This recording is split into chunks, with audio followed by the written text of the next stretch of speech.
Hey everyone, thanks for joining Learn to Play Games. My name is Lance, and I'm here today with Sherman to talk about Resident Evil 1. He is the main game designer for this, and he has been a part of this since the very beginning, making Resident Evil 3 and 2. So this is a really cool system, and there's some new additions that we're going to talk about today, as well as playing through the game. So Sherman, thank you so much for joining us today. Really appreciate you taking the time to go through this with us. Do you know what? Thank you for having me. It's always awesome to sit down with you and actually play through. I mean, we've done this for a few times now, so it's all good. So first off, let's go ahead and talk about the game a little bit. So with Resident Evil 1, Mm. obviously this is the game that started the whole genre in video games. So tell me a little bit about your design process with this one. Obviously, like I said, you've already worked on Resident Evil 2 and then 3. Mm. So what was your approach with this one that might have been a little bit different, or how did you approach this that to make this one unique? You know, so the core engine is very much the same as what it is for the survival horror engine for RE2 and RE3. Much like those original video games, you know, there's the old adage of what isn't broke, don't fix. Correct. And this is very much true for this. Our solid sort of free phase system still exists in the same way.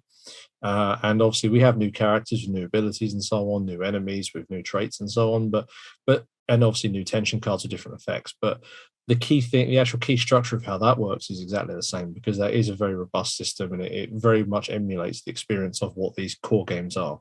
Because their engines, even if you are to look at the original video games, are more or less very the same, very much the same that way.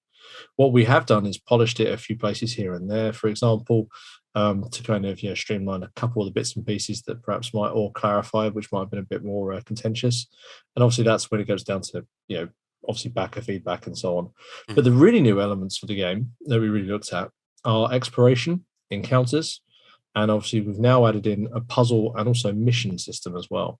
Puzzles we aren't going to see too much of in this particular playthrough because they're not necessarily in what this aspect of what it is, but they effectively use a puzzle card system which we can use to introduce lots of different layers to how you complete your objectives and so on. But we're definitely going to see the exploration and encounter system working, which is really exciting, and I hope you enjoy it a lot.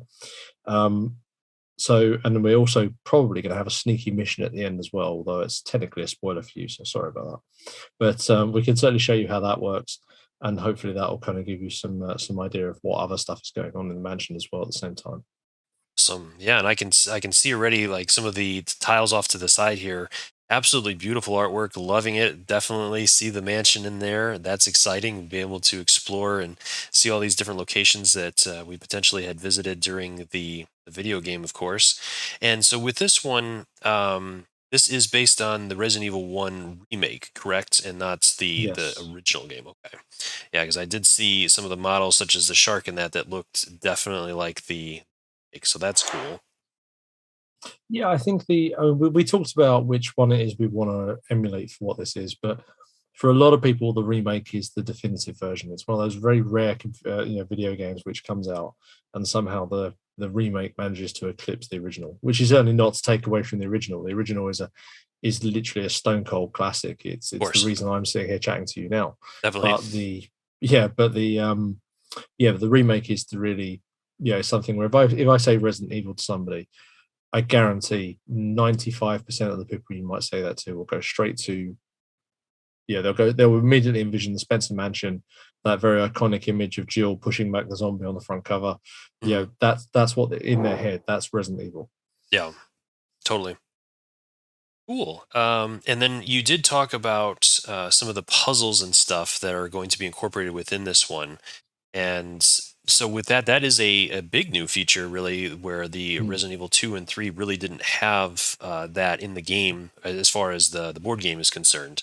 So mm. with that, how was that design process? How did you guys approach that this time? Do you know, one of the things I looked at with when I was making RE2 is I kind of did an analysis of the various different puzzles that are in the game. And they're not all this way, but most of them tend to be kind of a go fetch kind of puzzle. So it's literally you find a slot in a statue or something where it's like, hey, this needs gems. Okay, go find the gem. Go get the red gem, take it back, put it in the puzzle in the statue, and then the thing opens up and you solve the puzzle. And that tends to be a lot of what they are, which isn't truly a puzzle in the sense it's a fetch quest. Whereas RE3, very similar. There's a few more puzzles in that, but not a dramatic amount. A lot of that tends to be, again, more fetch quests.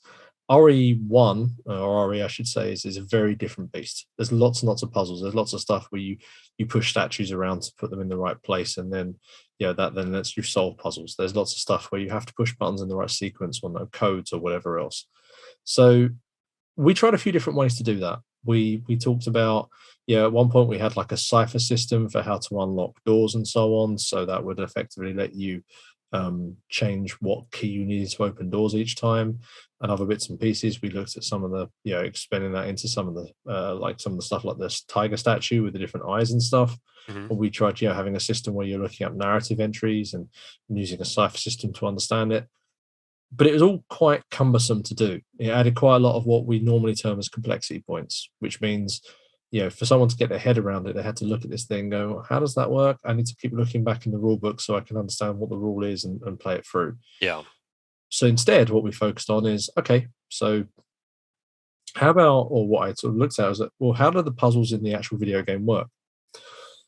And I started thinking about them. I started sort of jotting down, the ways in which you do. And the key one was the gallery puzzle, where you have to push the buttons either side to make the things light up the right way. Hmm. And it suddenly dawned upon me, well, hang on a minute, why don't we just do that with cards? Like we can make it so you have to get the right combination of colors to open a path ahead. That's really simple. Like we just have a bunch of cards, and you have to have them all facing the right way, or you have to have them all face up or whatever else, or you have to have them all showing the right colors and just do it that way.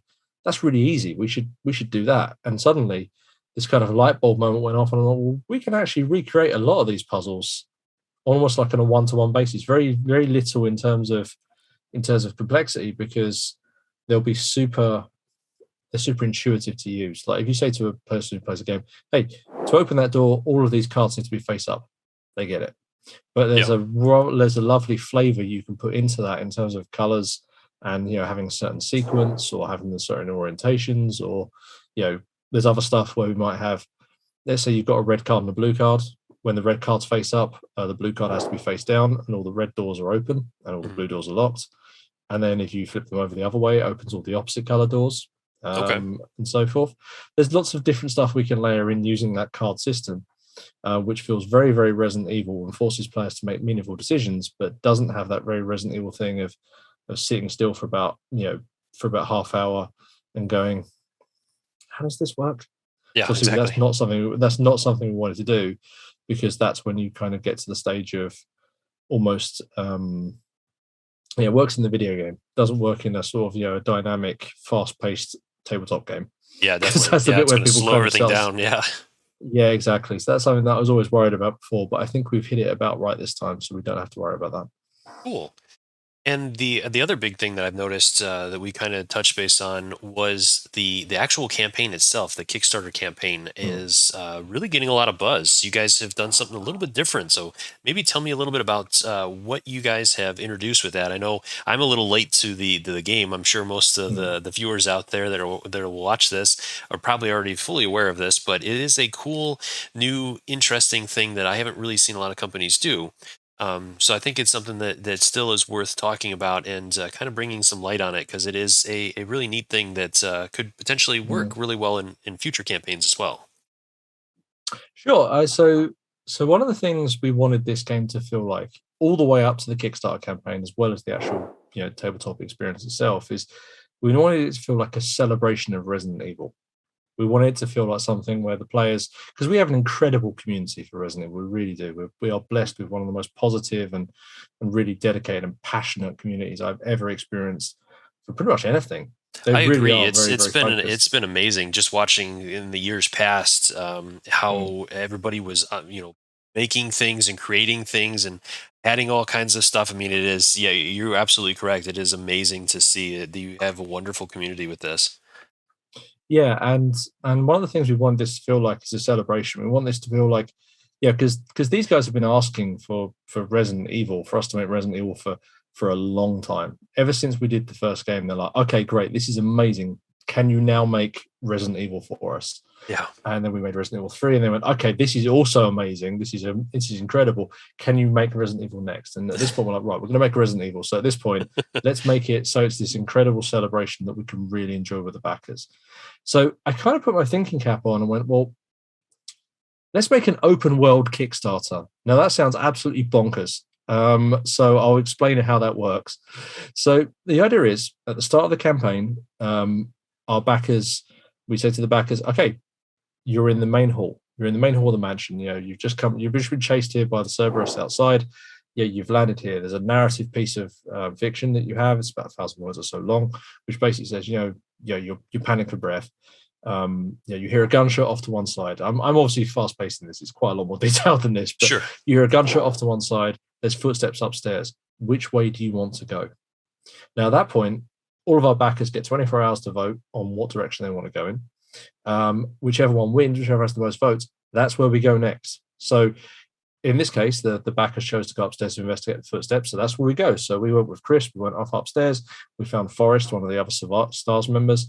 So Forrest is added to your pledge. Wherever you go in the mansion, whatever you find there gets added into your pledge. Now, obviously, this is something that backers don't know, but we've set this up as we have a big list of all the different rooms and locations and so on. Mhm. So it's obviously something where we're not just ad-libbing this as we go. We know exactly what's going to find if we go in these different places, and we drop clues in the narrative and everything else. But once they've gone there, they then get a new piece of narrative that continues the story and says, okay, so you found Forrest, he's near death or whatever else, but he tells you one of his buddies is downstairs. You can go down there, or you can follow the sound of the gunshot. Which way do you want to go? Same process happens again. Another 24 hours to vote, and then we go in that. So backers are we're exploring the mansion with the backers, which is really cool. Yeah, And definitely. backers are really kind of steering not only the order in which they find unlocks, but the other thing that happens as part of this is at the start we've said, okay, there's 12 stars members, i.e. characters in this game. 6 of them are going to live. 6 of them are going to die. You get to choose which ones live narratively, obviously. So everyone's getting the characters regardless when they find them. We're not been sort of taking anything away, but the 6 that get to survive get like a second version of that character. So they narratively advance as they sort of survive through the story, and they get a new version with different rules and different play styles and that sort of stuff.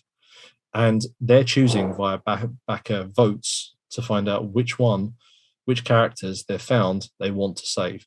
And it's really cool because everyone's getting super invested and super involved in it. Like I'm seeing, we've got small, amongst our backers, there's like, I've got a Discord, a Facebook feed, a Twitter feed.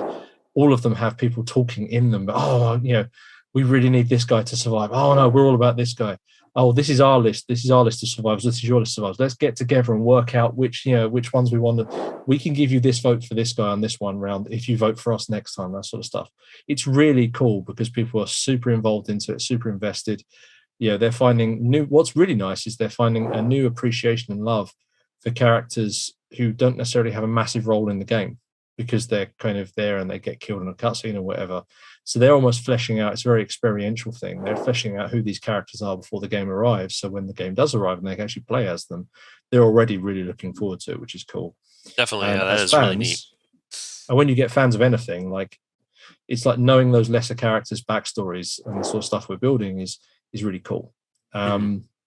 So, I mean, the best part of my day to day, for example, is we actually have one of those votes literally running now because these are the things that are never stopping. And the way this is going to work, actually, it's going to be quite an intense weekend for it because the way that the particular votes are fallen, they've got 2 of these votes in a row.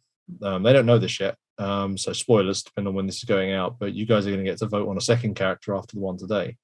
Awesome. Because your next 2 locations are both going to take you to an area where it triggers one of these votes. But some of the backers are role playing as the characters we're potentially saving in the comments now, which is really fun. So they're just literally kind of, oh yeah, I'm stuck in the caves. I'm being attacked by zombies. You need to come save me. And the and the other backers are kind of interacting like they're like, no, we're safe here. We're not coming to see you, and that sort of thing. It's super cool That is because as awesome. we know, we've got an amazingly invested community, and they're just having so much fun with this, which is exactly the intention. Yeah, So it's that cool. that is really neat. Yeah, it's not something that you've seen really on Kickstarters before, and I really like that. That is really cool. It definitely gets people more involved, and it gives you something else to really kind of sink your teeth into as you enjoy this campaign. And it's not just about using the money and all that. It's about making friends and having a good time. So that's really cool. Yeah, it's nice. I mean, we're seeing people come back to the page every single day to vote on this. We're getting, yeah, so many votes. We have like on the comment updates, we have like we're getting like 1,000, votes on this thing per one, which is I've never seen a comment thread with like 1,000 things. And there's no trolls. It's all super positive, which is lovely. And everyone's just everyone is literally just having a great time there, and they're all coming back every day. And a whole bunch of people are just saying, this has been the most amazing campaign because we're telling a story, we're having fun, we're enjoying ourselves. Hmm. That's just so far removed from the typical Kickstarter experience of I turn up, I give my money bit in, and the only other time I come back is when basically you announce a new pledge or you show something shiny that because we've hit a monetary goal or whatever. Yeah. These are things where I'm not saying that that's a bad thing. Obviously, it's just a different way of doing things. But Yeah. what I think is really nice for this particular community is they get it, and they're having super fun. And for a lot of them who aren't necessarily role players, they've never played something like D&D or whatever. They're seeing a whole different world of Yeah. stuff which they're now starting to understand and enjoy, which is cool. Like one of the nicest things I've had from this particular community is we've actually been the entryway for a lot of them into a tabletop space for their games. I know several of them who are like, what? Until this, I'd never played any tabletop games other than something like Monopoly. Since I got Resident Evil 2 or Resident Evil 3, I've realized there's so much other stuff I can play out there. Yeah, and And that's now that's amazing. I'm That's now a enjoying wonderful that. thing. Yeah, definitely. I mean, So it's a very niche area, and being able to expose new people to it is wonderful. and I think we've kind of accidentally exposed them to RPGs now. So yeah, Nice. that's a cool thing. So Definitely. so do we want to get going? Yes, let's go ahead and jump on into this demo. So give me a little bit of backstory here. What's going on? Yeah, sure. So, well, first thing I'll tell you is obviously this isn't the whole map. I really do need to stress that for obvious reasons. Cool. But we're going to try and explore and find our way through, and that's going to be one of the interesting new things you're going to see from difference between this and RE2 and RE3. So the objective is we're in the mansion. We've arrived here. We know that we need to escape. Excuse me, to where this token here is. Okay. My blue hand is hovering over. So if our characters step onto that, we are removed from play. If both of us can do that, then we have escaped. It's obviously fantastic. However, as you can tell, the way to this room is locked. It's this locked door here. So we're going to need to somehow go out there and find the sword key in order to open that door and go through. Where that is, I can tell you because it's randomized. So even if I fact that I know roughly what I'm looking for, I can't tell you. And it's something where, in typical Resident Evil fashion, that's not something we know. All we know is we need to get out. We'll have to work out the details as we go because that's the most Resident Evil thing you can possibly imagine. Mhm. Now, the interesting point is that if it, as we're just with like RE2 and RE3, it's completely cooperative. If one of us dies, we both lose. So we need to watch each other's backs. And the tension deck, which is obviously off to one side, if that runs out, it's also game over. And again, much like the other demos we've had for Resident Evil, there are no typewriters or ink ribbons in this. So once that deck starts going, there's no way to stop it. Okay. So we just need to be very conscious of that. Only other things, just quickly, in case you obviously I know you know, but just in case any of your viewers don't, around each one of these tiles is a red line. That indicates a wall, so we can't cross that. So Chris, for example, couldn't just simply go across here to get through that because there's walls in the way, and he can't do that. The only way you can cross over is by going through a door, which you can open, as I'll probably do now. And that obviously opens it, and you can then travel between the two tiles. The rest I'll kind of teach us as we go, I think, is probably the most direct way of doing it. Yeah, sounds Otherwise, good. it's just going to be a massive data dump, and then we'll end up getting a bit mixed up. Yeah, and for those of you that are watching that would like to see like a more thorough teaching video, I do have one up for Resident Evil 2. I will be looking at probably doing some sort of video for Resident Evil 3, covering the new rules and some of the stuff for that. I don't know if I'll do a full teaching video for that one because a lot of the stuff does remain the same. So I might be doing like an updated type of quick play video or something. And I did also have a full playthrough video for that one. So if you want to see some stuff in action, I'll have some links to those in the description down below. Cool. Sounds good. All right. So did you want me to go first and I'll kind of show you a rough way of how to do a turn, then we'll roll into yours? Yeah, that'd be great. Okay, fantastic. So I am Rebecca Chambers over here. That means I'm the healer, one of the two of us. I'm not very good at attacking stuff, but I am very good at keeping you alive. So just heads up, you're playing Chris, who's a bit more gung-ho and is a bit more kind of the beat stick of the pair of us. So first thing is the action phase. So players' turns are made up of 3 different phases. There's no enemy turns, so it'll literally go, you go, I go, you go, I go, until we either die or we finish the scenario. So yeah, as I said, a player's turn is made up of 3 phases. The first one is the action phase. That's when you move around, you attack stuff, you open and close doors, you search for items, anything where you'd need to pick up your remote, your controller for your console or whatever, and start pushing buttons. That happens here. So you can do up to 4 actions in this phase. You can, oh, hello, don't mind me. As I've said to you a couple of times, Tabletopia is a touch clunky, as you might have some fun with. So I'm just going to try and get Rebecca to stand up now. And typically she's decided, no, not quite. If I have much more fun with this, I'll switch out to another character. But Rebecca, you are failing me. All right. Comically, Rebecca has decided that she is not turning up today. So I'm going to play as Jill, in which case. Amazing start. So anyway, Tabletopia. I love you from the fact that I could play someone on the other side of the world as I am now, but it is a touch clunky because sometimes physics don't always make sense in this game. It's true. So anyway, so you can do 4 actions as part of your action phase. The only thing you can do an action any number of times, but you can't do more. So I couldn't move, for example, move 4 times and then open a door, but I could move 3 times and open a door, and that sort of stuff. So in this case, I'm just going to go 1 as a move action to here. So move 1 square. Moving diagonally is the same as moving orthogonally. Then I'm going to move 2. Move 3 to here. And then I'm going to do something very unwise for what I normally would do, but it's really good for demonstrating the reaction system, which is opening this door. So my last action to open that door. So with those actions done, it now moves into my reaction phase. So in a reaction phase, any enemy on the same tile as you or a tile linked by 1 or more open doors performs what's called a reaction. So if I just quickly shut this door for a moment, just to explain. So if there are enemies on our tile here, they would react, and I'll talk about what the reactions are in a moment. They're not normally, so if this is the game state right now, then these enemies here don't do anything. They can't see us, they can't hear us, so there's no reactions from them whatsoever. However, because this door is open, because I just opened it, this tile is now linked, which means these guys are going to do something. So we move into reactions. Now, reactions, pretty straightforward. If an enemy is in range to attack you, it will attack. If it's not, it will move instead towards the closest character. Now, I can already see you running over and making a beeline to the zombie card. So just to quickly talk you through it, zombies have an attack. Their basic attack is range 0, which means they need to be in the same square to attack you. This zombie isn't, so it'll move instead.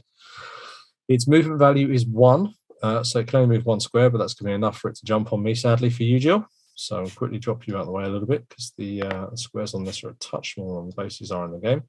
So the zombie's there. A square can have up to 4 models in it, by the way.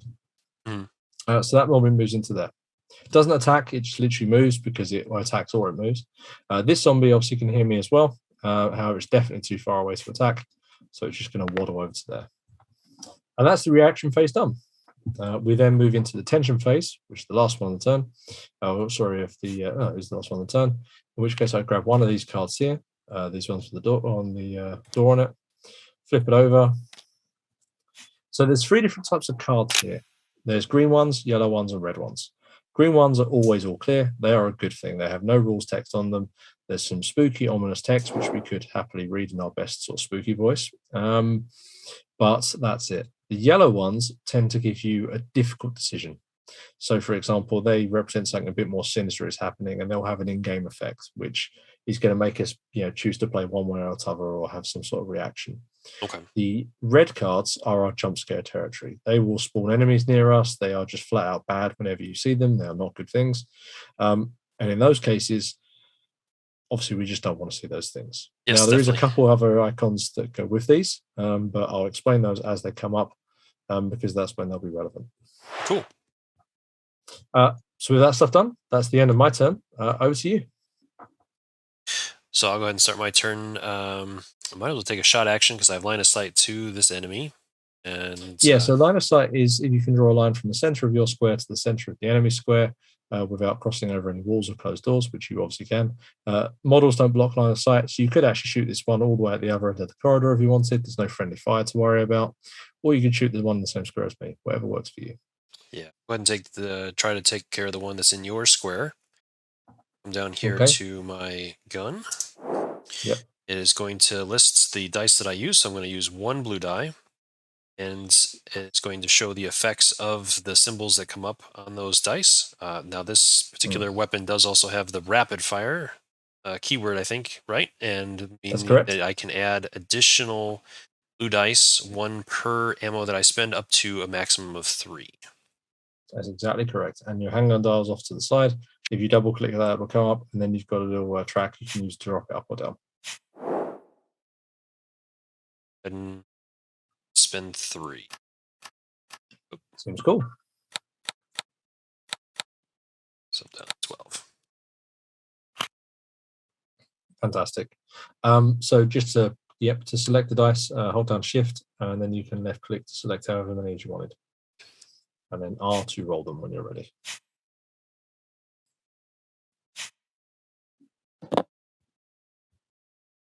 Cool. Nice. Okay, that's a good shot. So the 2 evade arrows don't do anything, but that double hit will certainly do something. It does 1 damage. So we replaced that model. So that model is dead, but zombies have a special rule, tough hide, which when they are killed, they leave a corpse token behind. Oh no. Exactly, and we all know what they do. So I will grab one of those Okay. and drop that down there. And now that's the thing. So one other interesting point in Resident Evil that's different from RE2 and RE3, we now have kerosene tokens, and some of us have a lighter. And when I say that, I'm looking at you, Yep. which allows you to burn these corpses and remove them from the playing area. So you can use an action if you're in an adjacent or the same or an adjacent square as a corpse to just basically remove it. Okay. So up to you whether you think that's one you want to get rid of here or whether you want to try dodging past it and risk it. Entirely up to you. Okay. So that was my first action, second, third, Yep. and then so how do the corpses work within this? And what are the odds? If you end an action in them, you roll this black dice. If you get the umbrella symbol, it will stand up as a zombie. Okay. Now it's a 1 in 6, basically. Okay. I'm moving Jill out the way slightly because I have a sense that you're going to jump into the square with me. Yeah, probably be better to try to avoid it and hope that we can get through here and close the door behind us. Good times. Okay. So if you roll that black dice, hopefully you won't have a zombie hanging out with us. Okay, definitely not. The absolute opposite of that. Fantastic. Okay, so one other thing I should have said, because you made an attack, the zombie does an out of sequence reaction and moves 1 square closer. Yep. So that would have happened when you made the first attack. So when attack 2, 3, and then 4. So now it's reaction phase. This zombie will move to here. And then attention card time. Okay.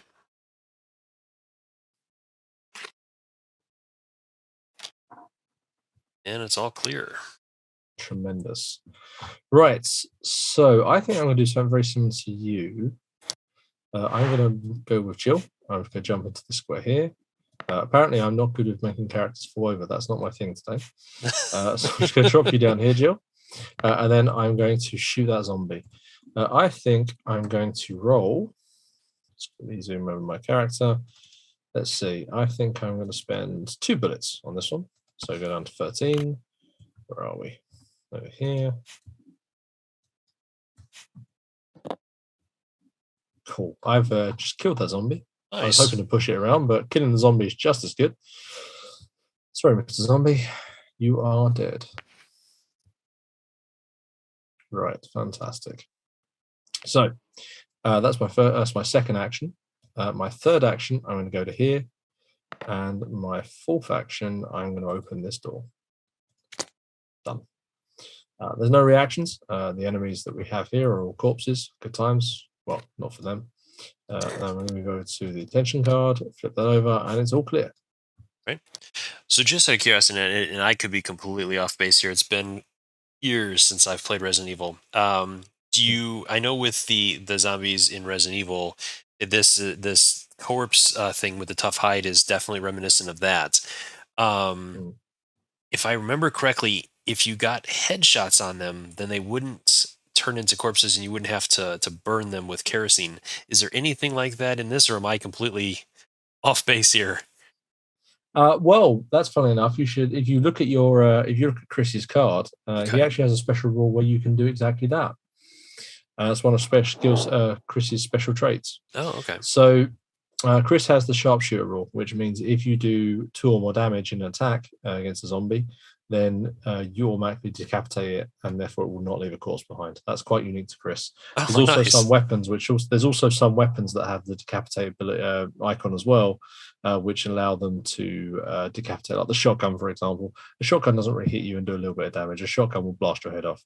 So Mhm. at that point, anything that the shotgun does just automatically has decapitate. So you can definitely play around that with zombies if you wanted to. Mhm. You can go for the more powerful attacks, but of course you're wasting quite powerful weapons just for the sake of not leaving a corpse behind. Correct. So that's really down to the individual player. Okay, that's really cool. Yeah, I didn't even notice that he had that ability. That's really neat. Cool. I was going to wait till you did it and then tell you all about it, Yeah. but you just preempted it. Cool. All right. And then you handled your tension deck and all that already? Yes, it's all over to you. All right. Move slightly in case you plan on stopping in the same square as me. So yes, I will move on there for one. And then I have to do the corpse since You I'm do, because you've doing started moving to that. the same square as corpse. All good. Okay. Uh, So so let's talk a little bit about this door, I think, at this point, sure. because it obviously leads off the map, which is new for you. So you can see this card here, Yep. this green one. Now, this has a bunch of numbers on it next to these door icons. So what this basically means is we have exploration cards now. When Okay. you open that door, you flip over the corresponding number exploration card and you put down the tiles that you see on that card to set up what's actually beyond. Oh, So one okay. of the big things you can't do in this particular game is you can't plan out, much as you could do in Resident Evil 2 and 3, go, right, okay, the whole map's in front of us. Where do we need to go? Okay, you go over there, I'll go over there, you do this, and we'll plan our route ahead, and we'll find all the, we know everything is in advance, and we can do that stuff. This game, it's all about the claustrophobia of not knowing what's around the next corner. It's about exploring out and finding as you go along. You just simply put, it's something you do not know. It's all hidden information to you at the Hmm. start of the scenario. And that gives itself a really nice feel of exploring the unknown, but also really disrupting any plans you might have had. Because you might walk into one of these rooms and find a complete dead end. You might walk in and find the path you need to go around. One of the nicest things that Steve and I had when we were originally working on this, Steve, the developer, or lead developer, I should say, is we were playing a playtest session on this, and then our playtest session, which was a touch strike, as playtest sessions then tend to be, Hmm. suddenly became super intense. We went, hang on, we've only got 5 cards left in the tension deck. We don't know where the nearest typewriter is. So suddenly we just completely abandoned all of our plans for exploring the scenario and completed that. And now we're playing Hunt the Typewriter, just running through as many doors and rooms as we could, trying to find something so we can actually do it, which again feels very Resident Evil. Hmm. It's so it kind of adds to the atmosphere quite a lot. Yeah, I like that. That's really neat. So I'm just going to move this out of the way here. But All right. feel free to go through that door I've just done, or I can do it my next turn. You can go off to the other side, whatever suits you, really. Or the Sure. item, of course, the opposite end. Yeah, so I'll go ahead and do that. So that's let's see, I was so 1, 2, and then yeah, go ahead and open that door. That door's really open, so it's Oh, all okay. good. I opened it So my then, turn. So all right. So then stepping through, just going through, being yeah. bold. Cool. So I'll grab card 2 before you do that. So card 2 is here. Quickly grab it. Flip it over. Okay, so this is a dead end room. So I'll just quickly grab the things we need.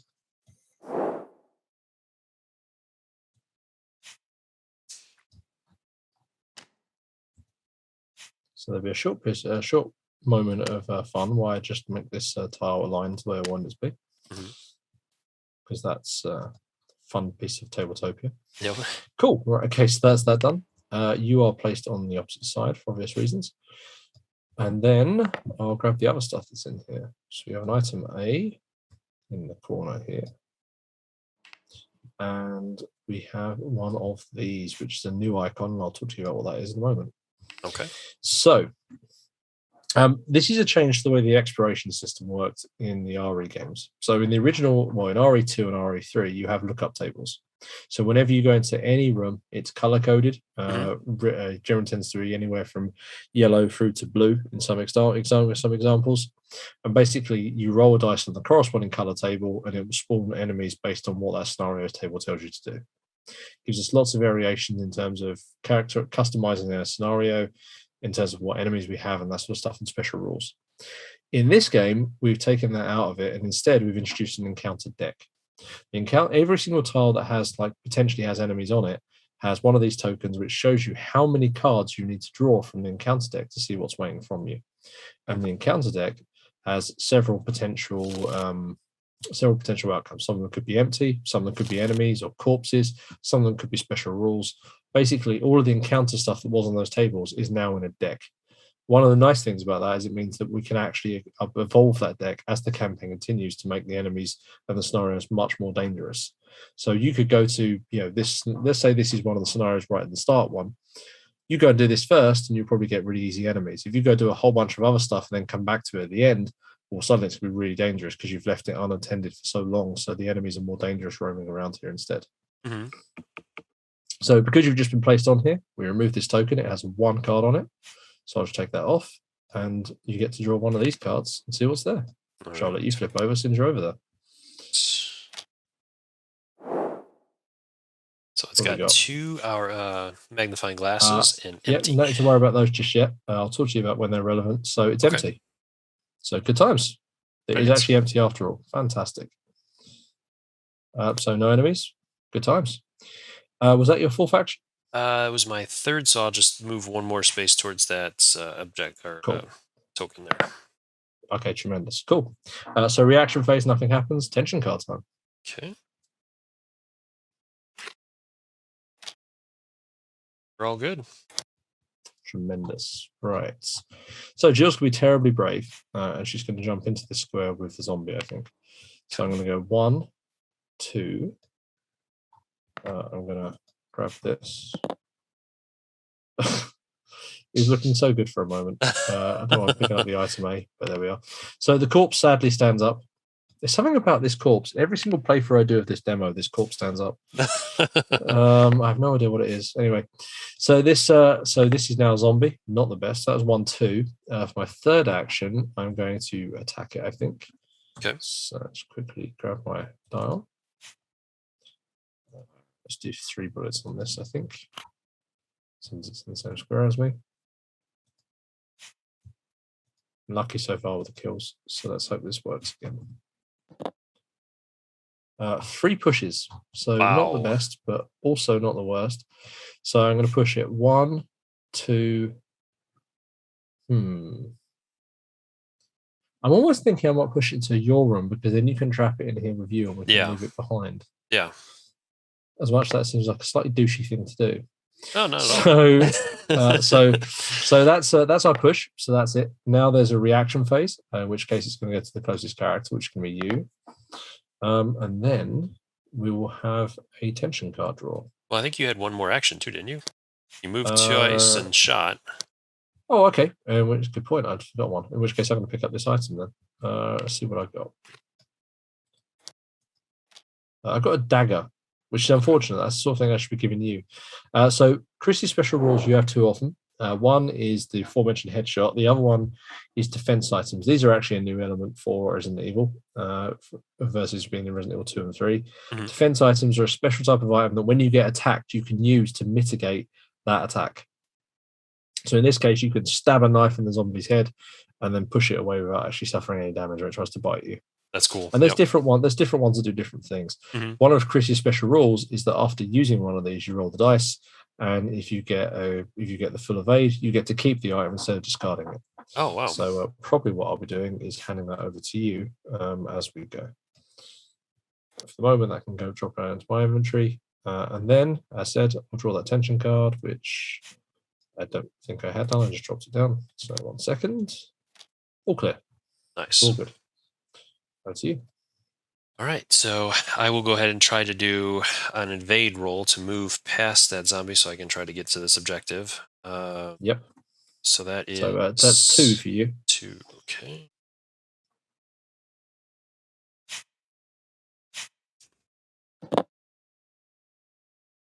Oh, so Oh, that's a bite. So okay. the zombie's going to do 1 damage to you, I'm afraid. So you're going to have to push that zombie away after you've taken 1 damage.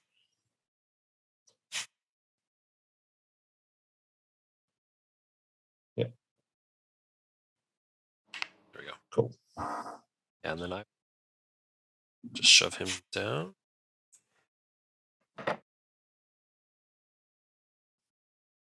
So then second action here. Yep. Third, I'll pick up that objective. Okay, that's nice, May. So if you grab, as I say, just a card, and I'll. Just move him back 1 space towards the doorway. Good. Yep. Okay, I'll help you. I'll move your character in the Thanks. meantime, and then grab the zombie and move him in as a reaction. Thanks. And then at least you found handgun bullets. Never Yeah. a terrible thing. And then yeah, tension card draw.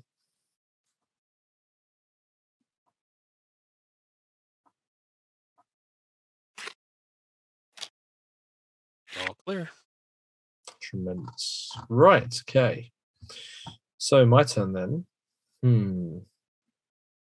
I think you're probably going to be quite safe over there. I could go and shut the door, but I think you'll probably be okay. Yeah. Like I have faith in you. So I'm going to move over to here. Okay. 2 to flip the door. 3, I'm going to step in. Now that is a card 3. So I'll just quickly grab this. Drop it down here actually, because we've got more to explore. Flip it over, and that is quite a large chunk of rooms. Oh, wow. So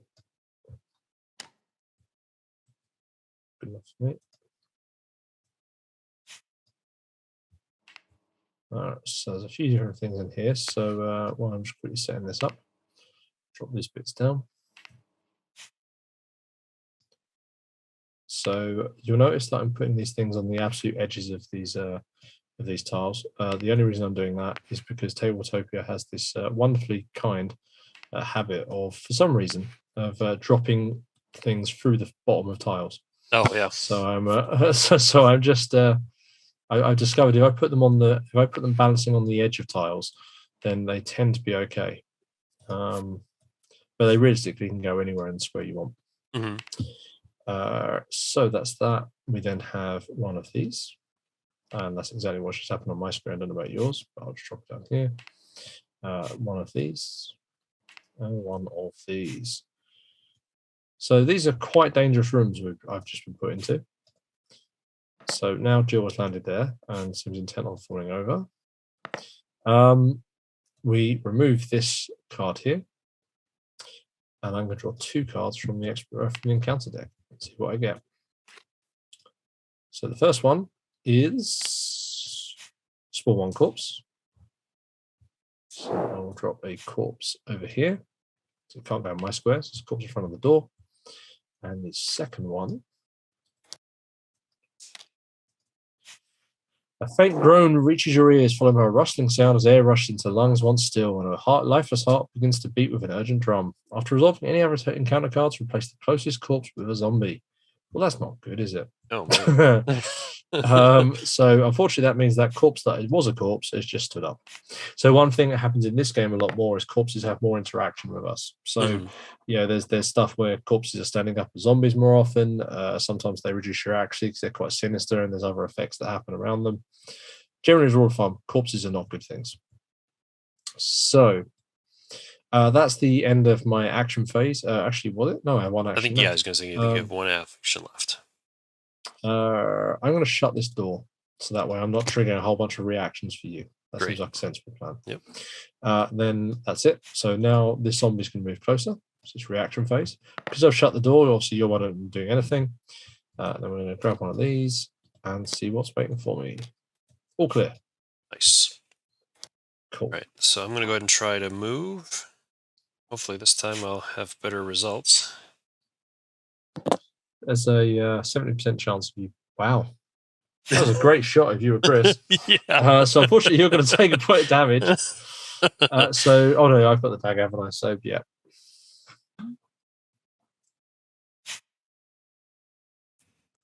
Chris is like, why are you not just shooting these people? Yeah. Why are you doing this to me? Okay, so then my second move, Yep. third move, and I'll just go ahead and close that door. Yeah, I do like the way that we both agreed. Oh, that's a really sensible thing. Chris has got this. No problems at all. Apparently not the right thing to do. So there's no reactions at least. So over on to tension cards. All good. Okay. Okay. So I'm going to go 1, 2. I'm going to go 3 to pick up this item here and see what I find. I'm going to shuffle this deck just because for funsies. So what have I got? A lighter. I can now burn corpses too. Nice. It is good. I don't want to take it over that direction because my character cards are over here. But there we are. Drop that down. Cool. Congratulations, Ms. Valentine. You can now deal with corpses. Then I'm going to spend 2 bullets, I think, to shoot that corpse. Tremendous. Nice. Right. So let's just drop that down. Oh, hello. That's not what I need to do. Goes to 8s. Cool.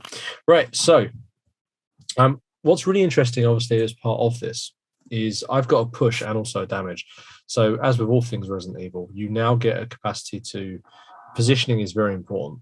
So, for example, I could keep it where it is there, and then that way I can burn it next turn, or I can push it away from me. And when you push things, and then it becomes a corpse, it becomes even more another tactical decision. Mm-hmm. In this case, I'm going to push it over to there. I think that's kind of an interesting place for it to be. Yeah, because I think we might see some more bodies and other bits and pieces coming up. So I'll worry about burning that another time. Cool. That's my last action. There's no reactions now because all the zombies dead, which is nice. Let's flip this card over and see what happens. All clear. All right. Over to you. So I'm going to go ahead and move 1, 2, open the door, and move 4. Okay. On the moment, Chris, this feels like it's going pretty well. Yeah, so far. Famous last words, obviously. Yeah. And another all clear. So we have got a symbol on the bottom of this card, though. So this is a nice time to talk about the AI of how enemies work. okay. So some of the tension cards have a symbol on the bottom, and you'll notice that all of the enemies have multiple attack profiles. So if we click on the zombie, which is one that uses this particular one, you'll see that it has that circle icon with the lines going through it. That means if the top card in the discard pile is showing that symbol, it will do that attack instead of the top one. Okay. So we now know that zombies in the next round will have a range 1 attack, which does 1 damage and puts them as a result of the assault symbol in the same square as us after they've made it. So we should be more conscious of that because obviously that's a dangerous thing. And this is how we introduce lots of different stuff like the Hunter, for example, and the Crimson Heteron, the various different things they do. Gives them a bit of unpredictability, gives them a soft AI as well. Cool. So that's something that will be different from RE2, where the special attack system was slightly different, but is an evolution of what we've done in RE3. So that was your turn, wasn't it? I think. Yep. Memory serves. Yep. So what do you think, Chris? Should we go up through to the north, or shall I go through here and explore this from here? Ooh. If we go north, then we're going to have at least 2 cards to deal with on top of the. Let's go ahead and explore that other room. So the other way that we don't know that's there. Okay, Yeah. cool. Here we go. So 1, 2, 3 to step through, and that is. And I'm just going to drop this card here. That is card 4. Go for it. And card 4, not quite facing the right way, but it will be in a moment, is this one here. So the good news is I think we found, of course, the door would fall through the wall. We've just found our way back to the locked door. Nice. The one-way locked door. The downside, and I'm just going to move this token out of the way for a second. Yeah, I'll have a bit of fun just moving this around. There we go. Yeah, perfect. One of those things that is definitely it's really interesting. People are saying, oh, it's like you can tell that this is the sort of game that gets made on tabletop simulator or tabletopia And like in real life, it doesn't work this easily. It's like, no, it works so much easier Yeah. in real life. Yeah, definitely. Moving these things around. But there we are. Cool, right. 50-50 chance whether this is going to fall through the world. I'm guessing it is, because it always does normally. No. Success. Hey. Big success. I'm very happy about that. Cool, right, okay. So that's there. We do, however, sadly, also have a couple other things. So there's a narrative token in this on that square there, which is new. So you guys have fun with that. And then we have a whole bunch of enemies to worry about. Yeah, I know, exciting times. So let's grab that zombie, and that one. And we do have an item A as well. That zombie is so shocked it's going to fall over. Where's my item? It's there. Oop. Yep. Have you had that fall through the world for you as well? Sorry, it's part of the charm. Yes. Makes it interesting. No, okay, so this zombie apparently has had a little bit too much drink, so I'm just going to drop him over there.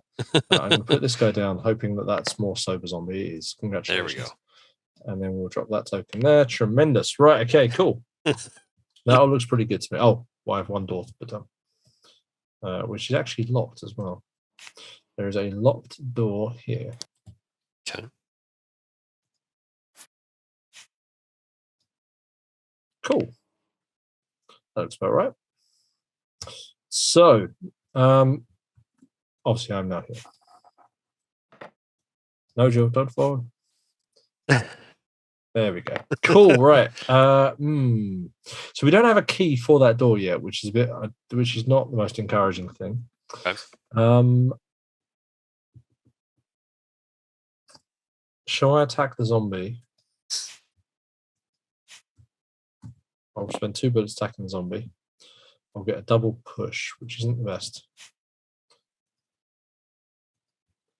But does at least get rid of it. I'm wondering. I can push the zombie to there, then we don't need to worry about this immediately. The other option is I can push it past. So it's here. I can push it next to me. It will jump on me next turn. That then puts it into a place where you can deal with it. I think just push it down the corridor makes most sense, because you're pretty dinged up at the moment. So I don't want to put you in any danger. Cool. Okay, so that's my action phase over. Now it's reaction phase. This zombie's going to lurch closer. These other guys don't know we're here yet, which is nice. And then I'm going to grab this tension card and flip it over and see what happens. The other thing I'm very conscious of as well is that zombie now has an extra range on its attack, because it has a special attack symbol face up. I didn't want to risk that as well, which would be dangerous for me. Okay, so that remains in play even after it's covered up with other no. cards? So that would have been the previous reaction phase when in my one. So if I'd pushed that zombie when I shot it to here, then it would have had a range. Gotcha. Yeah, exactly. So, however, that's now covered over, so we're all good. Anyway, your turn, and I think we're going to need to explore and find these item Bs. Yeah. All right, so I'm going to go to open the door and probably have to go through, right? You do. Cool. So I'll get rid of this, and then 2 encounter cards, which are these ones with the umbrella symbol, if you want to grab them yourself. Sure. Or I can bring you over, whatever's easiest for you. That's not the best start. So there'll be a zombie over here.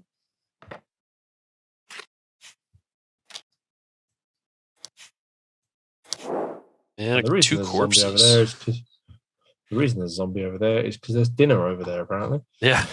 So let's just grab a couple of corpses and drop them down.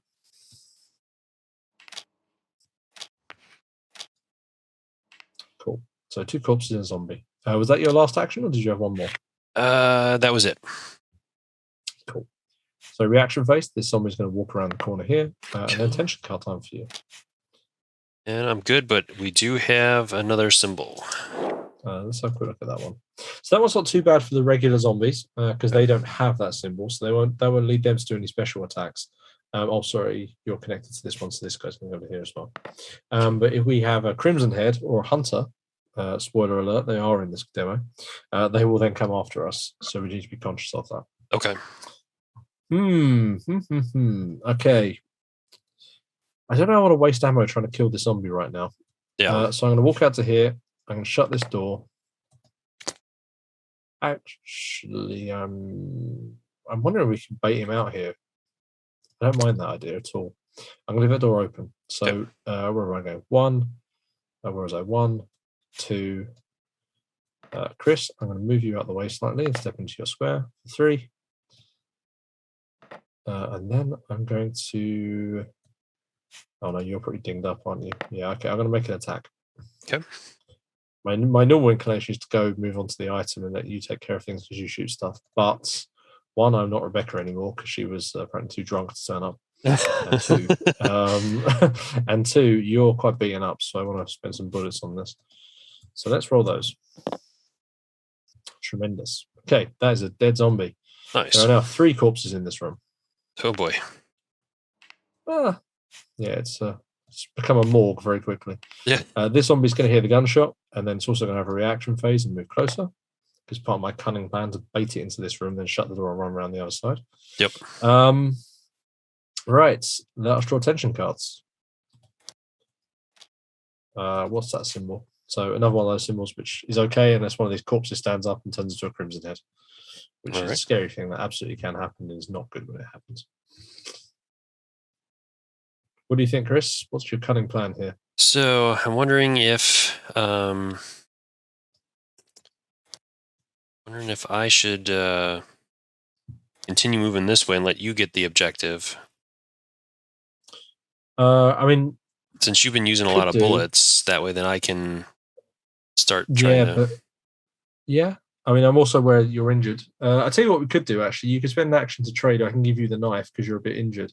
Okay. That's not a terrible idea. Okay, and I can give you the ammo. Perfect. Okay. I'll grab the... I'll take care of that bit while you think about what else you want to do yourself. Okay. Save you the admin bit. Because that gives you a little bit of... Yeah, that works out quite nicely, actually. Because then, yeah. So yeah, I will do that then. I will move for 1. I have to do a roll to see if that the trade cost 1. So okay. So that's my second action, and then roll. Good. What do we got? Okay. And then I will move again. So that's my third action. I'll open that door for my 4th. Nice. You won't spawn anything until you step in there, but that's all good. So reaction phase, this zombie will come closer. And we're all clear still. Amazing. Right. So my turn then. I'm going to go to here. I'll pick up this item, as we said. So item B, what do we have? A shotgun. Okay, ooh, I'm nice. definitely not running out of ammo anytime soon. So let's just drop that down there.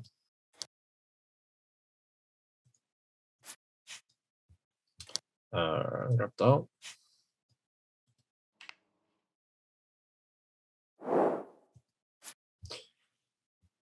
Then I'm going to go to there, and I'm actually going to spend a kerosene token and my lighter to burn this corpse, save me having to constantly step over it. Nice. So yeah, so 1, 2, 3, and then 4. Cool. Reaction phase. This zombie will come through here, and then tension deck time. Still all clear, no symbols, which is good. Best way we can be at the moment. Cool. All right. Good luck. Yes. I see what happens now. So should I focus on moving in here, or should I spend a kerosene to burn these guys since there's a pair of them in there? You're cool on that one. I mean, 2 corpses in that square means 1 kerosene will burn both of them, which is a cool little achievement. You get an achieve if you were playing on your PlayStation, you get achieve if you come up for doing that. So that might be worth doing for funsies. Yeah, let's go ahead and do that. That way, then we don't have to worry about them just in case, since we've gotten a lot of all clears. Yeah, that is a thing. Reanimation is definitely an issue. Okay. Oop. I think I was just trying in the background to stand up for Rebecca, but it's not possible. She's too busy having fun breakdancing. All right, so second action, I will move in here. Okay. So 3 cards. Oof. It's one of the more dangerous rooms. So let's see what happens. Zombie. I'll grab this. Okay. So a zombie's going to be standing here. Ooh. What's that one? After resolving any other encounter cards, closest corpse to a zombie. Well done. All right. Your burning those zombies was definitely the right call. Yeah. So that's that. What's this? Immediately draw a tension card. Oh, okay. It's almost like you guessed it with this. I'll burn some corpses and I'm worried about tension cards. So I think were your exact words. Yep. You've clearly played these games before. What have we got? Is that... Okay, so you're not too bad. That can really suck when you have it on your last action. You end up having an unexpected reaction now. Yeah, but definitely. It's all good. All right, so that's my second action. I got 2 left. I do need to replace this corpse with a zombie in the meantime. Okay. Let's see. Where was he? He was here, wasn't he? Yeah. That's next one over here. In the corner. Here? Yeah. Cool. Well, I think I might be shutting this door in a little bit. Yeah. So I think I'll just move up and grab that objective. That makes a lot of sense. That zombies. If you make gunshots, it's going to move things around a bit too much. Yep. Cool. And a B. Well, let's hope the item B is the key we're needing and not that item A. No, we're good. Is. We've got the key. Nice. There's an interesting... this is where one of Dual special rules is going to come into play, actually, which is quite nice. Okay. Which I'll talk about in a minute. But let me grab that and reorientate it for you.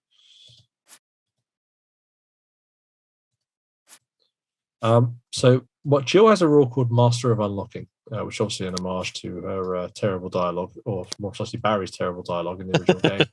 But that means that what I can do is I can now open that small key lock without necessarily needing to have the key. As long as someone's got the key, I can open an unlocked door that's locked by that key. Great. Which makes me super strong as a utility model. Yeah. So obviously, whilst you're running around headshotting stuff and got your defense item, which is really cool, I'm more about running around and actually doing the objectives, which is really useful. So was that your fourth action? Yes, it is. Cool. So this zombie is going to stagger closer. This one's going to stagger closer. This one's going to get closer. And this was looking really sensible as an option until I realized that actually I can now go through here. I could just, that said, it would be more practical, I think, to shut that door and then run up through the way you are, I suspect. Yeah. I don't know. We'll play around. We'll see what happens. And we're all clear. Tremendous. And the symbol is not going to bother us. Yeah, okay. Good times. Right, my turn then. I'm going to spend 1 to jump into the square with the zombie. I'm then going to try and evade, so I'm feeling bold. Okay. Which I particularly failed. Well done. So that's 1 wound for me. He says, spinning around. Jill. These zombies are persistent today. They are. Cool. Then I'm going to shove that zombie through the door there. So that was 2, 3, and then 4. No. I'm going to shut that door. So that's 1, 2, 3. I'm going to shut that door. And then 4 to here. Okay. So in my reaction phase, that zombie's not going to do anything, nor is the one in your square there. This one is going to move into my square. Okay. Then I'm going to draw a card from here and see what happens. No, we're all clear, and we are fortunate enough burning through those all clear cards without having to worry too much about that. So that's good. Over to you. All right. Well, I've got to pass it at least once, right? Do you know you've got the dagger now, so you can stick the dagger in his head if it all goes horribly wrong. Okay. Hey, success. Hey, all right. Good. All right. So I will move 1, 2, and well, I could move 1 and then close this door, and then move again for 3. I'll do that. That way, then I'm not activating him. Yep. And I might just hold there. That way, then I'm not activating this guy on you. I like your style. Yeah, I think I'll do that, and then he's just going to move. So that guy's going to crawl closer. Yeah, that's cool. And an attention card. If this is green, then I'm going to hit the shuffle button. So, oh, look at that. Give it a couple of shuffles just to make sure. And we're still good. Okay, tremendous. Right, okay, I'm going to try and evade, following your great example. Okay.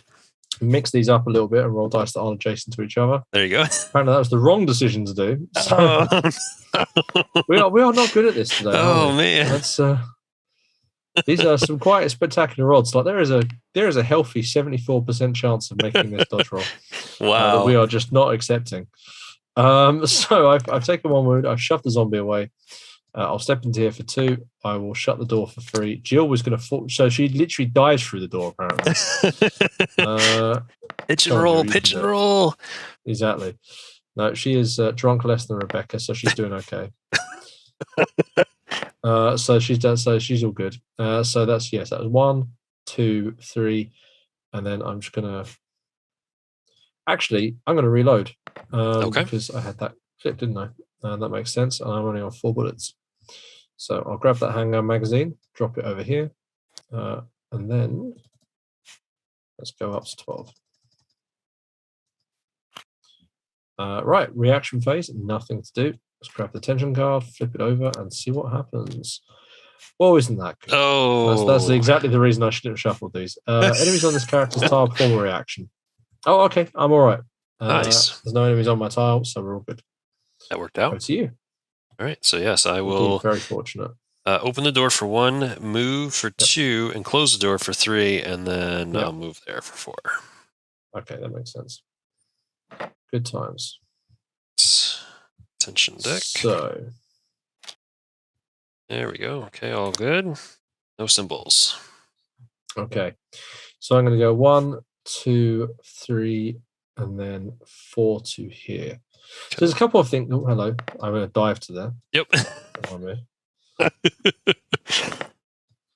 Again, Tabletopia and I are not seeing eye to eye today, but that's okay. Come on, Joe, you can do it. No. She's just not feeling it. She's not, is she? Let's move this card a fraction here, so I've got a little bit more bandwidth to actually stand in my square. There you go. Cool. So I stopped there. So in your turn, because we've got no reactions at the moment, we have, so all clear. We have that symbol there. So that's interesting. That might affect us if we have another enemy turn up, but at the moment it won't do anything. So in your turn, you could either go through the door with the locked door, because you've obviously got the key, or you could leave that to me. I can do that. What you could do is go and trigger this narrative event. So up to you which one of those 2 things you want to do. Let's see. 1, 2. I will. Might as well go ahead and do that narrative event. Let's see what that's all about. Okay, seems cool. So we'll put you in the square. I'll grab, so you remove the token, and then you get to draw a card from this deck here, which I'll just bring over to you here to save you the effort. Oh, there you go. You follow your cursor around. It's all right. I'm being far too British and helpful, and then just start steering it away from where you need to be. So these would normally be something where it's basically a cutscene in the game. Yes. So this would be kind of, you run and you find a character laying on the floor who's bleeding out or whatever else. In this case, it's radio static. So draw the top card from the mission deck and begin the mission. Cool. And also, it just strikes me how that actually is quite nice to have in a long corridor like that, knowing how that corridor actually looks in the game. That's actually quite apt for position there, with you being Chris as well. So that means you grab a mission card. That's one of these, which I'll drop down here. I'll flip over. Nope. And we'll both flip back again. There you go. So in this case, it's send a signal or send a sign. So your radio bursts into life, a grainy voice breaking through the static. Stars, Alpha, send me a sign. You reply, but it looks like your radio is broken. So that's effectively something. Now you're going to begin a mission. So we touched on this before. So effectively, narratively, what's happened is we've had a signal from another STARS member who's somewhere out there. And we now have the opportunity to rescue them. So you send one of your characters in the reserve. In our case, we've got the aforementioned drunk Rebecca or Barry. We can send either of those 2. I'll just drop the cards over here for us to choose. Okay. We pick one of those characters, and they will now go on a mission to go and find a number of clues in order to try and solve the mission. Now, it tells us we need to get at least 3 in order to trigger whatever the event is. So, which one would you like to send, Rebecca or Barry? Let's go ahead and send Barry. Okay, yep. Rebecca hasn't set the world on fire with this particular playthrough, so let's do that. So now what's going to happen is you're going to draw cards from the encounter deck where we normally draw enemies from, but you're looking at the symbols on the top. You don't care about any of the effects on it. So, for example, you wouldn't spawn enemies in your square or anything else like that if you draw from this. So the blue ones are clues, and I said you need to get 3, so that's a great start. So that's the first one. Okay. Good. If you get a red blood spot, that's a wound, and that goes directly onto that character, just like that one. Which I'll now grab and do. Now, this is a persistent effect that will stay with Barry. So the point is you can choose to abandon this mission at any time if you think it's getting too hairy, because if Barry gets 5 of these, he will die. Okay. And if we're playing campaign mode, which obviously answers this is a one-shot, but any wounds that Barry picks up, he will take with him to the reserve. So then if we then choose to play Barry next time round, he's going to start off with 1 less health than, he's effectively, it's your full bar minus the amount of wound tokens you have. Okay, so that's Barry's really already cool. getting a bit dinged up as he goes out there looking for stuff. Oh, Another no. one. So you can choose at this point whether you want to keep pushing your luck or whether you think Barry's doing all right. So I'm caution right now. Okay. Now, there is a negative to this. Okay. Obviously. So up to you. Ooh, I think Barry's got it. We're abandoning the poor guy's in it. So that's a star symbol. That doesn't have any effect for this particular draw. Okay. Is that all of our cards? I'll That'd be reshuffle the deck. 4, yes. Okay. We keep on drawing cards until you choose whether or not to, but it's more so much. Okay. So there's no worries there. It's more so much. Put them over. Shuffle them a couple of times. And back again. All right. Let's keep going. Barry's risky. I know he's got it. There we go. There's smashed it straight away. And we already had 1 anyway, so that's the 3. Perfect. So as a result of that, you went out there. Barry found a whole bunch of clues for who was out there. You resolved the bottom part of the card, which I'll just drop over here for you. And we have found Brad Vickers. We've rescued a member of Stars. Brad is now added to the character reserve. So that means that we can actually take Brad with us on our next scenarios. You've rescued one of your teammates, Barry. Well done. Cool. So he'll keep these 2 wound tokens. He is now on caution health, which is obviously not the best, but he feels good about life because Brad is with us. If you hadn't responded to that symbol, you went, you know what, it's just too dangerous for us out there, then Brad is effectively killed and is removed from the game for this campaign. Oh, wow. That's really cool. I like that. Yeah, it's fun. It kind of gives that idea that, the mansion is alive, right? Because as you probably worked out from the encounter deck, and as we did in RE3 with the tension deck, these decks evolve based on our decisions. So not all of them are rescue missions. Some of them are you're looking for fuel, or there's a narrative event that says, some zombies are breaking through, you need to go stop them, or something along those lines. And as you're doing stuff, your tension deck is evolving. You're putting more cards into the tension deck that are more dangerous, or they reflect the events you do. And again, the same thing with the encounter deck. If you burn through the whole scenario and leave a whole bunch of corpses everywhere, then you shuffle extra spawn Crimson Head cards into the deck because you've left all these unattended corpses that will get up as Crimson Heads. Oh, wow. If you leave loads of zombies laying around, you just run past them all and don't try to kill them all, then you put more zombie cards into the deck because there's more zombies walking around from the guess. Okay. So everything you do in this game has a meaningful decision that sort of echoes down through the scenario as you go. Wow, I like that. That adds a whole nother layer to the game, which is really interesting. That is awesome. Once the big change we had from RE2 to RE3 is when we started looking at this game. One of the big feedback points we had with RE2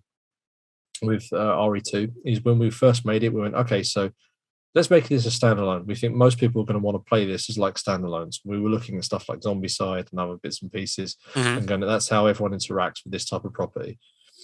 And obviously, I always knew when I was designing it, well, do you know what? A campaign mode would be really straightforward to add into this anyway. So let's do that, because there are going to be some people who want to play this campaign mode, and that works.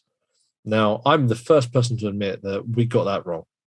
I'm glad that my spidey sense, if that's what you want to describe it as, kind of tingled and went, no, make sure there's a campaign in this as well, because otherwise we wouldn't have had that. It would have been bad. But I know that in the back of my mind, there was something, some sort of insistent sort of tug of, no, make sure campaigns are featured.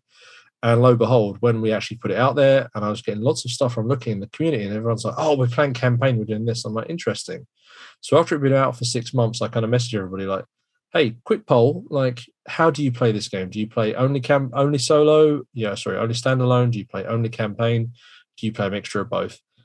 the answers we got back, 92% of people play it campaign only.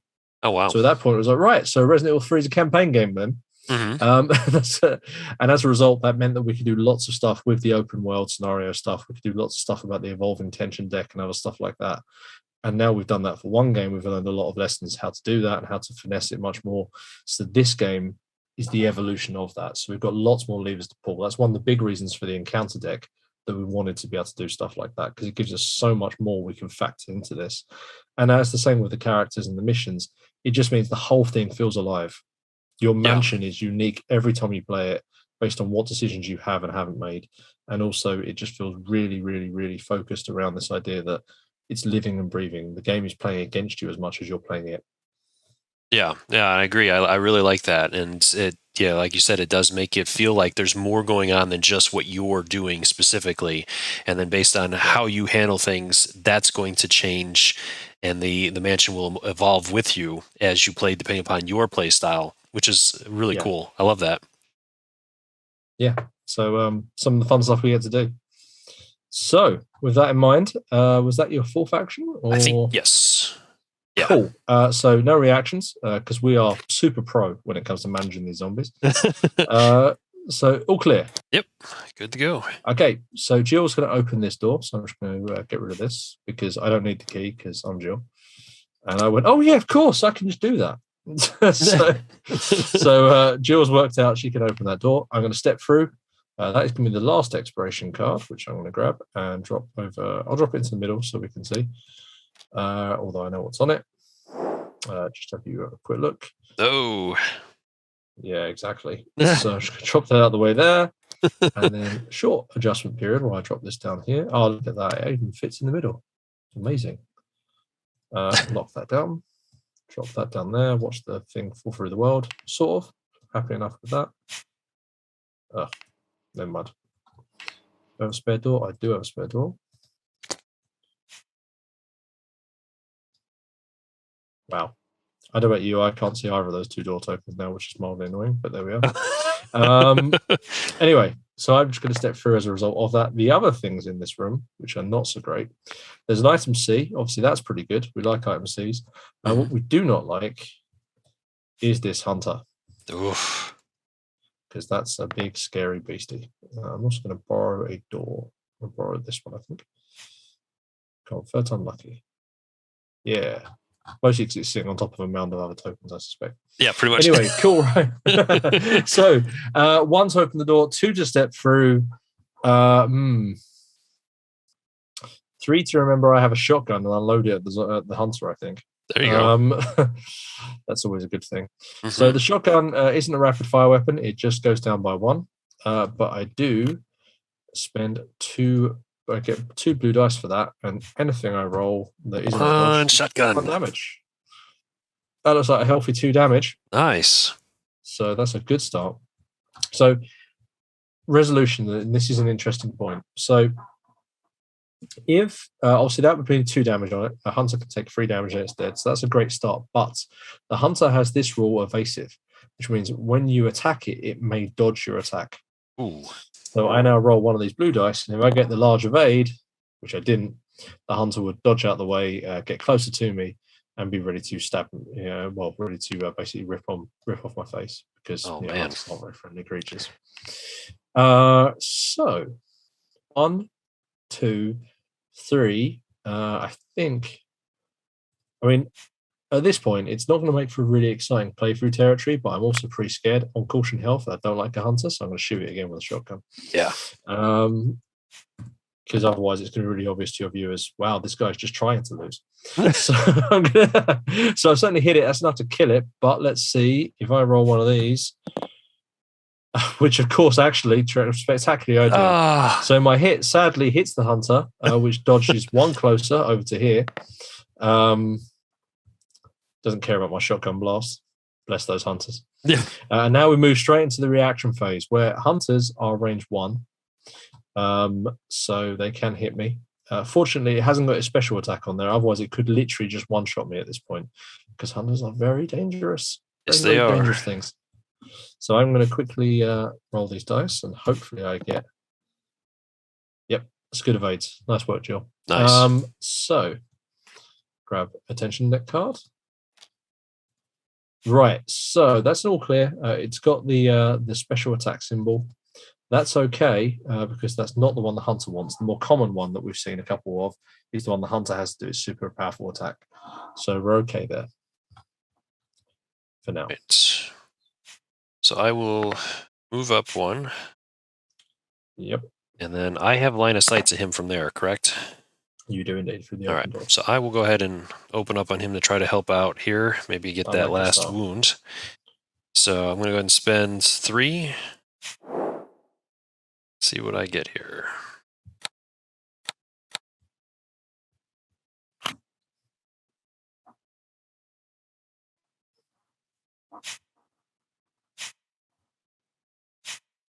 Oop.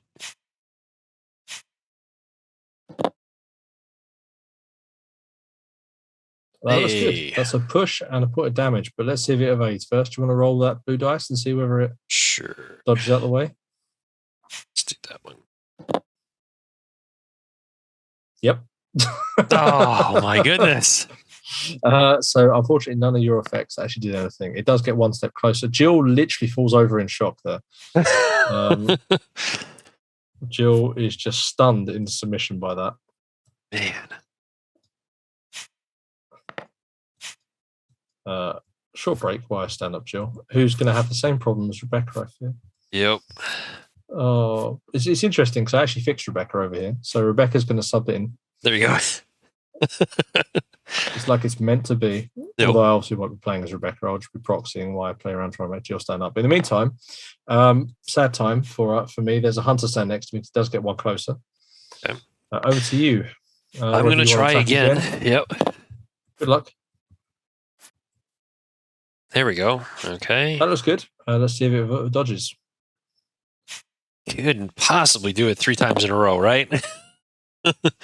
No, not so Oh, much. good. That is a dead answer, but so those things are pretty scary. Yeah, definitely. That evade is terrifying.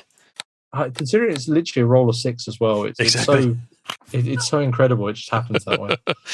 Anyway, cool. So well done. So that was what, 3? So I think you got 1 move left. Yep. Guess I'll just move down the hall a little bit. Yeah, I'll go grab that item. Yeah, you can then prepare the way forward and maybe burn some of those corpses. Yep. Oh, we got a caution. Got here. Cornered. Locate the closest tile where there are enemies, but no characters. Remove the enemy on the tile with the highest threat level and place them on this character's tile in the closest spawn points. That's unfortunate because you're actually standing on one. So that's going to mean this zombie here opens the door and then literally comes lunging at you. Boy, did he ever. He really did. It's like an MMA fight. It's just taking you to the ground. Let's just put these things down. Can I just say, we are having possibly the worst table-taker physics I've ever seen in any game of any of this. Right, those doors appeared somehow doing that, which is nice. I'm going to quickly grab this zombie here, who was here with this item. There you go. Right, that's the correct number of zombies. We have door tokens now. Life is good. Okay. Except for the part where a zombie just appeared in your square. That's true. Right, my turn. I'm going to go. I'm going to shut the door so I don't spawn reactions. Okay. So that's 1, 2, 3, and then 4 to pick up the item C, which and where am I? I'm over here. I'm Jill. Is the sword key. Nice. Go us. We can now get out of this. We can now get out of this location. Obviously, we have to deal with that zombie. So nothing to have to worry about there. Quickly grab one of these, flip it over. Oh, another yellow. Lurch forward. During the next character's reaction phase, all enemies move 1 extra square. So that might change your decision about what it is you're looking to do. Okay. Yeah, I might as well try to take a shot at him then.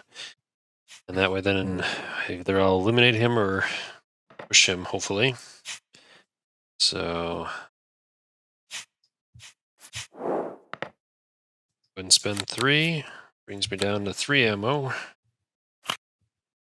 And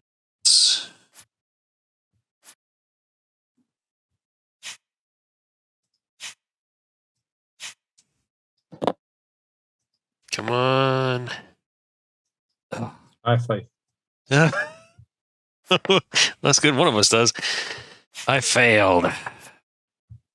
All evade rolls. So do you remember you've got your knife, so you don't necessarily have to suffer damage if you don't want to. You could stab it with the thing, and therefore avoid taking damage. Okay. Yeah, I might as well do that. And when you do that, you roll the dice, much like the hunter making its evade roll. If you get the large evade, then you will avoid throwing it away as well. Okay. Which you did not, unfortunately. Nope. So the knife is thrown away. Okay. Does that allow me to push him at all, or? No, you should avoid the damage. So you stabbed it in the head, but it's still there. All right. Well, let's go ahead and take the last 3. And I'm just using a virtual glue to try and fix Jill in the background. Don't mind me. Sure. It's almost its own game trying to get someone to stand up on Tabletopia. It can be quite entertaining. Yeah. Right. All right.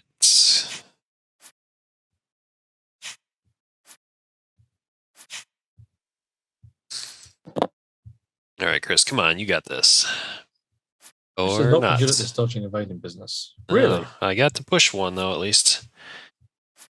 I think you might have failed every single evade. I know there's one you made, but well done. It's just. All right, so that was my second. Third, and might as well open that door. Cool. I'll grab some stuff for you.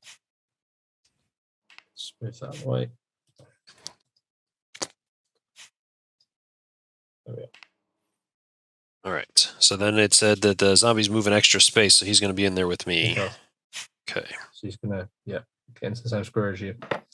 All right. And then tension card. Tension card. This is where stuff gets interesting. Yeah, because you're not quite so. Then, of course, it's yellow. What have we got? Sounds outside. If this character leaves their current target in the next turn, they must draw 2 extra cards in the next tension phase. Well, we're all top loaded at the end. That probably means I need to come and do something. Okay, 1, 2, 3, and then 4. I can't really avoid. Yeah, I'm standing around otherwise, not doing anything. Yeah. So zombie's going to try and bite you. Okay. So you get to make an evade roll. Okay.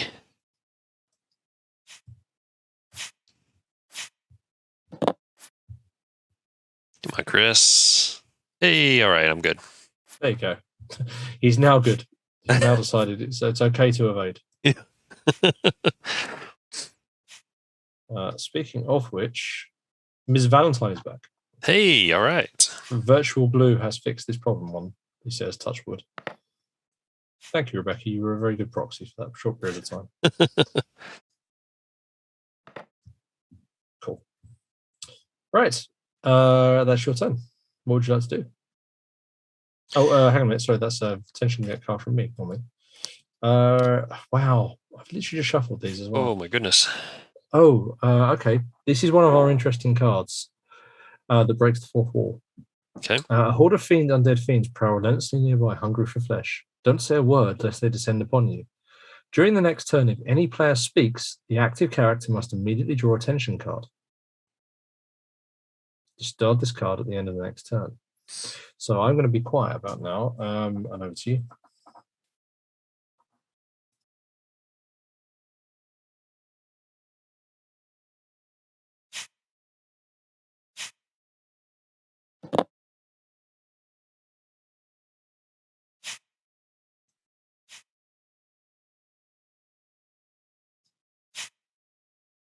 Oh.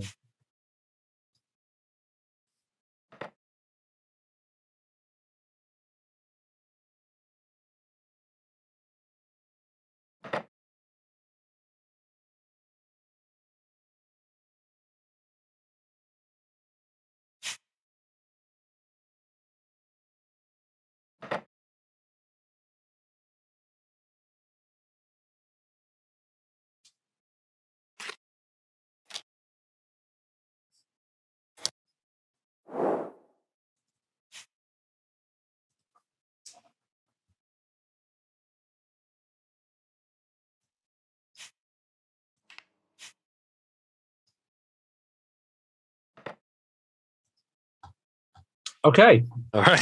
That was quite a turn. That was terrifying. Yeah, it still is, unfortunately. Yeah. You can tell they So know we're leaving or we're trying to leave. right, it's all come up at once. It's because we had all the greens at the start, right? Yeah, exactly. So that's one of the cards, and hopefully that's an interesting experience for you. Yeah, that's cool. It's one of those things where we kind of wanted, we tried it a bit with Bard Song, Mhm. where we had the silence condition that prevents players from speaking rather than the models, and it was quite fun. So we thought, you know what, this kind of could work here for Resident Evil to create extra immersion stuff, which is kind of fun. Yeah. So that's a Crimson Head that you just made, which is kind of scary. Crimson Heads are a bit like lickers in Resident Evil 2. Every time we move, it moves. So I'm afraid that thing's going to jump on you as we move around. Okay. So I'm going to try and come to your safety. So I'm going to go to here.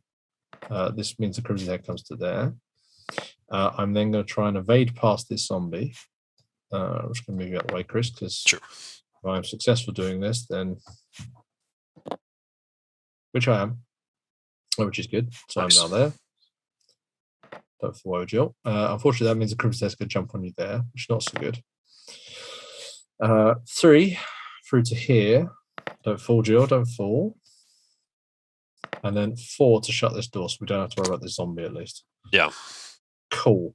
Right, so now the Crimson Head's going to attack. Now, fortunately enough, it's not going to do a special attack or anything, so you've just got a normal evade roll. And we'll go from there. All good. Excellent. Nice. And then Tension Guard. Wow. Oof. Having shuffled these as well. Draw an encounter card.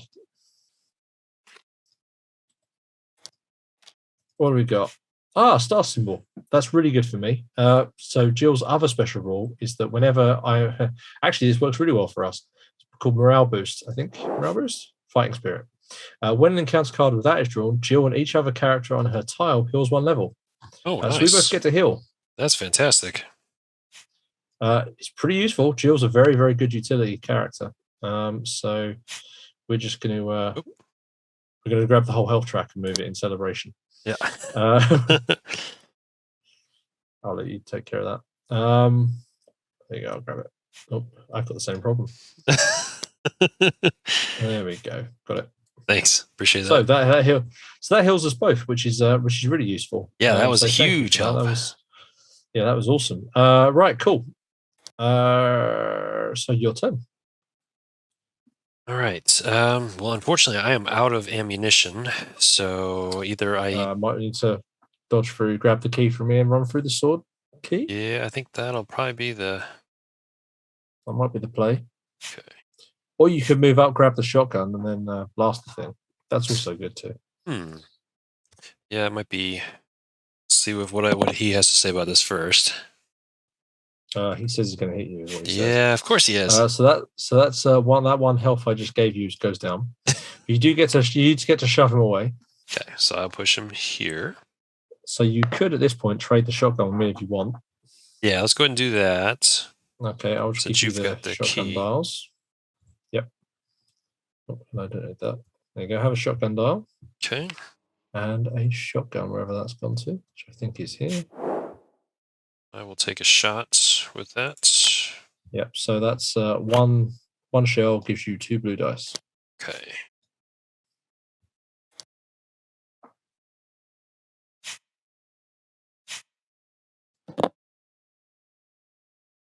That's 2 damage, Fantastic. Which is enough to decapitate this thing. It only has 2 wounds, so you literally just blasted the thing's head off, which is awesome. Really good.